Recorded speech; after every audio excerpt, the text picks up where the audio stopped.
ವಾಸ್ತುಶಾಸ್ತ್ರದ ಪ್ರಕಾರ ಆಮೆಯನ್ನ ಮಂಗಳಕರವೆಂದು ಪರಿಗಣಿಸಲಾಗುತ್ತೆ. ಅದಕ್ಕಾಗಿಯೇ ಮನೆಯಲ್ಲಿ ಆಮೆಯ ಪ್ರತಿಮೆಯನ್ನ ಇಡ್ತಾರೆ.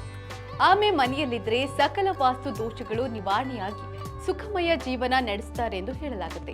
ಹಾಗಾದ್ರೆ ಬನ್ನಿ, ಮನೆಯ ಯಾವ ದಿಕ್ಕಿಗೆ ಆಮೆ ಪ್ರತಿಮೆ ಇಡಬೇಕು, ಯಾವ ರೀತಿಯ ಆಮೆಯನ್ನ ಇಡಬೇಕು ಎಂದು ತಿಳಿಯೋಣ. ವಾಸ್ತುಶಾಸ್ತ್ರದ ಪ್ರಕಾರ ಆಮೆಯು ಧನಾತ್ಮಕ ಶಕ್ತಿಯ ಸಂಕೇತವಾಗಿದ್ದು ತುಂಬಾ ಶುಭವೆಂದು ಪರಿಗಣಿಸಲಾಗಿದೆ. ಮನೆಯ ಉತ್ತರ ಭಾಗದಲ್ಲಿ ಲೋಹದ ಆಮೆಯನ್ನ ಇಟ್ಕೊಳ್ಬೇಕು. ಹೀಗೆ ಮಾಡುವುದರಿಂದ ಅದೃಷ್ಟವು ಹೆಚ್ಚಾಗುವುದರ ಜೊತೆಗೆ ನೀವು ಕೈ ಹಾಕಿದ ಕ್ಷೇತ್ರದಲ್ಲಿ ಯಶಸ್ಸು ಲಭ್ಯವಾಗುತ್ತೆ. ಇನ್ನು ಮರದ ಆಮೆಯನ್ನ ಮನೆಯ ಪೂರ್ವ ಅಥವಾ ಆಗ್ನೇಯ ಮೂಲೆಯಲ್ಲಿ ಇರಿಸುವುದರಿಂದ ನಿಮ್ಮ ಮನೆಯಿಂದ ಎಲ್ಲ ನಕಾರಾತ್ಮಕ ಶಕ್ತಿಯನ್ನ ತೆಗೆದುಹಾಕುತ್ತೆ.